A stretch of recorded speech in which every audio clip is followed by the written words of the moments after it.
धनतेरस का त्योहार दीपावली से एक दिन पहले मनाया जाता है और इसे हिंदू धर्म में विशेष रूप से शुभ माना जाता है। पंचांग के अनुसार यह पर्व कार्तिक माह के कृष्ण पक्ष की त्रयोदशी तिथि पर आता है। इस दिन भगवान धनवंतरी, माता लक्ष्मी और कुबेर महाराज की पूजा का विशेष महत्व है। लोग मानते हैं कि इस दिन जो भी संपत्ति या वस्तु खरीदी जाती है उसमें 13 गुना वृद्धि होती है। यही कारण है कि लोग इस दिन बर्तनों के साथ साथ सोने और चांदी की वस्तुएं खरीदना शुभ मानते हैं। इस साल धनतेरस का त्योहार 29 अक्टूबर 2024 को मनाया जाएगा। त्रयोदशी तिथि की शुरुआत 29 अक्टूबर को सुबह 10 बजे 3 बजे होगी और यह 30 अक्टूबर को दोपहर 1:07 पर समाप्त होगी। उदया तिथि के अनुसार 29 अक्टूबर को ही यह पर्व मनाना उचित रहेगा। धनतेरस को धन त्रयोदशी भी कहा जाता है और यह 5 दिवसीय दीपावली उत्सव की शुरुआत का पहला दिन होता है। इस दिन लक्ष्मी, गणेश और कुबेर की पूजा करके लोग अपने घरों और जीवन में समृद्धि और शुभता की कामना करते हैं। धनतेरस का महत्व केवल पूजा तक सीमित नहीं है। इस दिन की जाने वाली खरीदारी को भी विशेष महत्व दिया जाता है। लोग सोने, चांदी और पीतल के बर्तन खरीदते हैं क्योंकि इन धातुओं को शुभ माना जाता है। खासकर पीतल का संबंध भगवान धनवंतरी से है, इसलिए इस धातु से बने बर्तन खरीदना आरोग्यता और समृद्धि लाने वाला माना जाता है।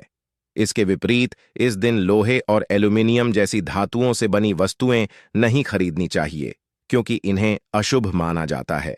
धनतेरस पर कई लोग सोने, चांदी के आभूषण या सिक्के खरीदते हैं। चांदी के सिक्कों पर माता लक्ष्मी और कुबेर की आकृति होती है, जिन्हें घर लाना बेहद शुभ माना जाता है। यदि कोई सोना नहीं खरीद सकता तो वह पीतल के बर्तन खरीदकर भी लक्ष्मी और बृहस्पति की कृपा प्राप्त कर सकता है। ग्रामीण क्षेत्रों में लोग इस दिन नए धनिये के बीज खरीदते हैं, जबकि शहरी क्षेत्रों में पूजा के लिए साबुत धनिया खरीदा जाता है। धनतेरस के दिन धनिये को लक्ष्मी जी को अर्पित करना और धन स्थान पर छिड़कना शुभ माना जाता है। इसे समृद्धि का प्रतीक माना जाता है, लेकिन ध्यान रखें कि इस धनिये को भोजन में इस्तेमाल नहीं करना चाहिए। पूजा के बाद इसे गाय को खिलाना सबसे उचित माना जाता है। धनतेरस पर कुबेर यंत्र और महालक्ष्मी यंत्र को खरीदना भी बहुत लाभकारी माना जाता है। इन यंत्रों की विधिपूर्वक पूजा कर इन्हें तिजोरी या धन रखने के स्थान पर रखने से घर में धन का स्थायी वास होता है। इसके अलावा इस दिन दीपक जलाने का भी विशेष महत्व है। घर के बाहर यम दीपक जलाकर यमराज को प्रसन्न करने की परंपरा है, जिससे परिवार पर किसी भी प्रकार की अकाल मृत्यु का साया न आए। लोग इस दिन अपनी क्षमता के अनुसार 11 से 101 दीपक जलाते हैं, जो दीर्घायु और सुख समृद्धि का प्रतीक होते हैं। धनतेरस पर लोग नए बर्तन भी खरीदते हैं और पुराने बर्तनों को बदलकर तांबे, पीतल और चांदी के बर्तन लाते हैं। लक्ष्मी चरण को घर में लाना और प्रवेश द्वार पर उनका स्वागत करना भी शुभ माना जाता है। इससे यह संकेत मिलता है कि माता लक्ष्मी का आशीर्वाद घर में स्थायी रूप से बना रहेगा। इस दिन किए गए छोटे छोटे अनुष्ठान और परंपराएं न केवल परिवार की भलाई और आर्थिक उन्नति के प्रतीक हैं, बल्कि यह भी दर्शाती हैं कि कैसे धनतेरस हमारे जीवन में खुशियों और नए आरंभ का प्रतीक है। धनतेरस केवल संपत्ति का संग्रह करने का अवसर नहीं है, बल्कि यह इस बात का संदेश भी देता है कि सही वस्तुएं और सकारात्मक ऊर्जा हमारे जीवन को सही दिशा में ले जाती हैं। धनतेरस के इस पवित्र पर्व पर लोग अपने घरों को सजाते हैं, दीपक जलाते हैं और भगवान गणेश व माता लक्ष्मी का स्वागत करते हैं। यह पर्व केवल भौतिक समृद्धि का नहीं, बल्कि आंतरिक संतोष और सुख शांति का भी संदेश देता है। लक्ष्मी चरण इस दिन घर में लाना मां लक्ष्मी का आह्वान माना जाता है और इस दिन घर में मां लक्ष्मी के चरणों को घर में लाना उन्हें अपने घर में निमंत्रण देने के तुल्य है। धनतेरस पर लक्ष्मी जी के 2 चरण घर में लाने चाहिए। एक चरण मुख्य द्वार पर अंदर की तरफ आते हुए लगाने चाहिए और दूसरे चरण पूजा के स्थान में अंदर आते हुए लगाने चाहिए। इस दिन दीपावली पूजन हेतु लक्ष्मी और गणेश जी की मूर्ति या चित्र खरीदते हैं और इसी दिन धनवंतरी की पूजा हेतु उनकी मूर्तियां, चित्र भी खरीदते हैं। धनतेरस के शुभ अवसर पर आपको अपने घर में धन की देवी मां लक्ष्मी और शुभ लाभ के देवता गणेश जी की मूर्ति अवश्य लानी चाहिए। याद रखें कि यह प्रतिमा मिट्टी की बनी होनी चाहिए ताकि इन्हें अगले साल विसर्जित करके उसके स्थान पर नई प्रतिमा ला सके। इस दिन गणेश लक्ष्मी की प्रतिमा लाने से आपके घर में सुख समृद्धि का वास होता है। इस दिन पूजा की सामग्री के साथ ही खील बताशे आदि भी खरीदे जाते हैं। ये घर में खुशियां लाती है। दीपावली के अवसर पर नए चावल की फसल तैयार हो जाती है और इसी धान से खीर तैयार की जाती है। इसलिए धनतेरस के दिन खील बताशे अपने घर में जरूर लाने चाहिए। ध्यान रखें कि हमेशा नए खील बताशे ही लाने चाहिए। पुराने रखे खील बताशे नहीं चढ़ाना चाहिए। नए खील बताशे धनतेरस पर घर में लाने से पूरे साल आपके घर में धन और धान्य की कमी नहीं होती है। दोस्तों, नमक सबसे आसानी से मिलने वाली चीजों में से एक है। नमक को भीने से आपके घर में सुख समृद्धि का आगमन होगा। और यदि आप भूषण खरीदने की योजना बना रहे हैं तो धनतेरस इसके लिए सबसे शुभ दिन है। मान्यता है कि इस दिन खरीदी जाने वाली चीजों में कई गुना वृद्धि होती है। इसलिए इस दिन को कीमती वस्तुओं की खरीदारी के लिए काफी शुभ माना जाता है। आप भी अपनी क्षमता के अनुसार इस दिन सोने चांदी के आभूषण खरीद सकते हैं। इस दिन झाड़ू खरीदना बहुत ही शुभ माना जाता है।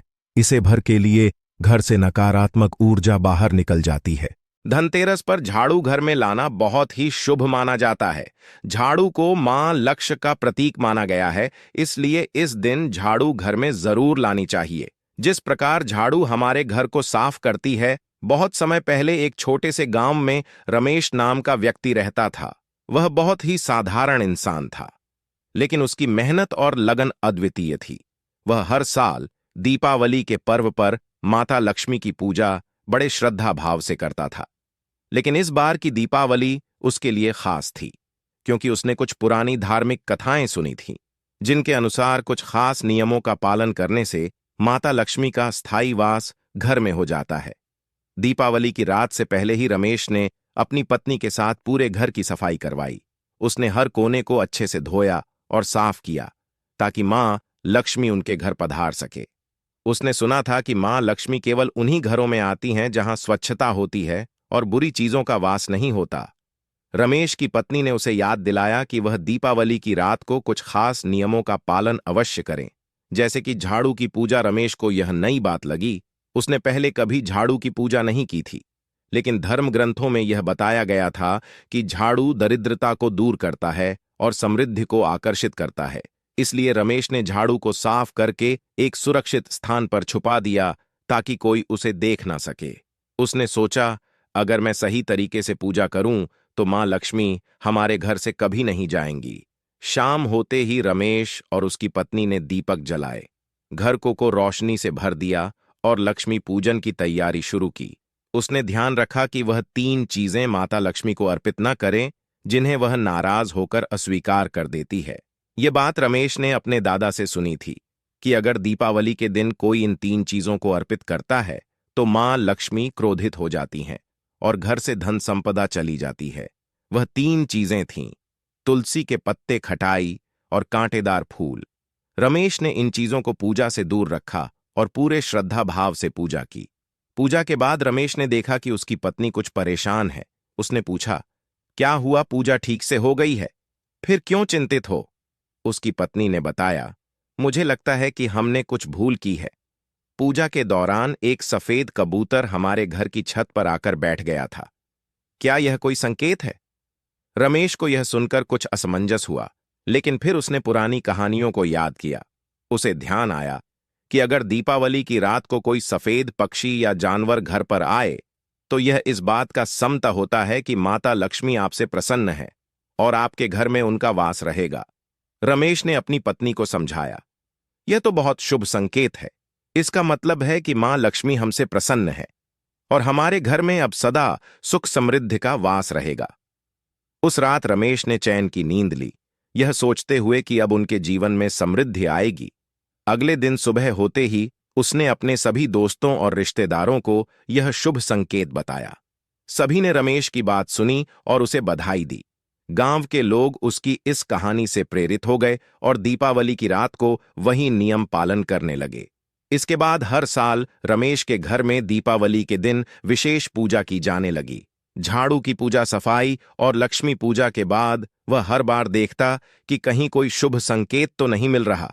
एक साल तो उसकी बेटी ने झाड़ू को एक खास स्थान पर छुपाकर पूजा की थी, और उस साल रमेश के घर में अप्रत्याशित रूप से धन का आगमन हुआ।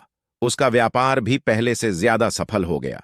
रमेश यह भी जानता था कि कर्ज लेकर दीपावली मनाना गलत है। उसने कभी किसी से उधार लेकर यह पर्व नहीं मनाया। वह हमेशा अपने सामर्थ्य के अनुसार ही पूजा करता था, और इस सिद्धांत ने उसे कई बार मुसीबतों से बचाया। धर्म ग्रंथों में भी यह कहा गया है कि कर्ज लेकर पर्व नहीं मनाना चाहिए, क्योंकि इससे समृद्धि की बजाय दरिद्रता का वास होता है। समय बीतता गया और रमेश का परिवार धन संपदा में बढ़ता गया। हर साल दीपावली पर वे सच्चे दिल से मां लक्ष्मी की पूजा करते, और हर साल उन्हें मां का आशीर्वाद मिलता। गांव के बाकी लोग भी रमेश के परिवार से प्रेरित होकर उसी विधि से पूजा करने लगे।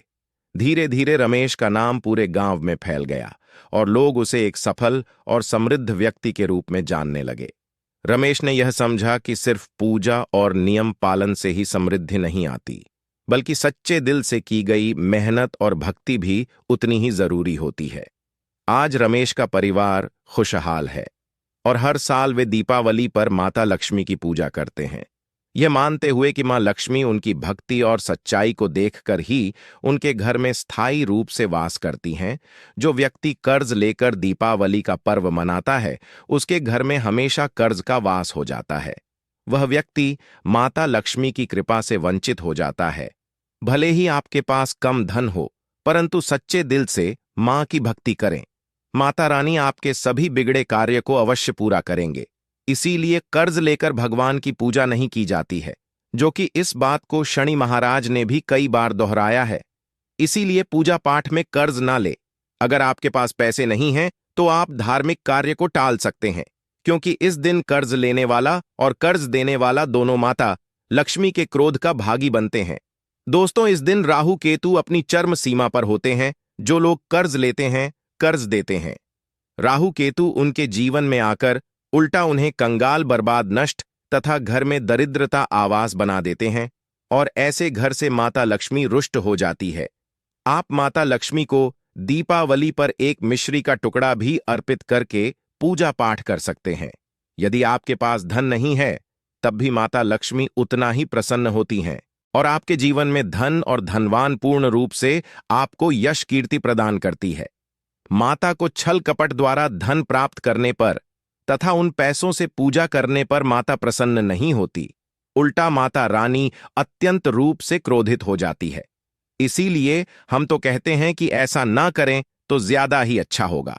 हमने जो गलती की, कम से कम आप वह गलती ना करें। यह गलती प्राचीन ज्ञान चैनल चुका है।